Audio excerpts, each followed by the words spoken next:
11 Farm. In here I will tell the story of a cat and a frog. Please listen carefully, okay? One day a cat and a frog were having a conversation. The frog was a conceited creature. However, she was. Why, I know at least 100 tricks to get away from our mutual enemies, the dog, she said. I know only one trick to get away from dog, said the cat. You should touch me some of yours.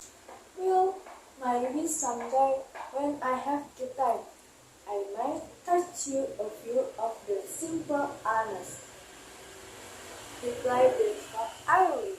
Just then they heard the barking of packs of dogs in the distance. The barking grew louder and louder. The dogs were coming in the direction.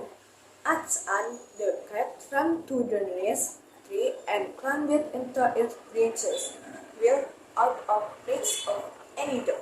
This is the trick I told you about, the only one I know, said the cat. Which 100 tricks are you going to ask? The fox sat silently under the tree, wondering which tricks she should ask. Before she could make up her mind, the dogs arrived. They fell upon the fox and tore her peaches. Moral of the story is, a single pen that works is better than 100 dogful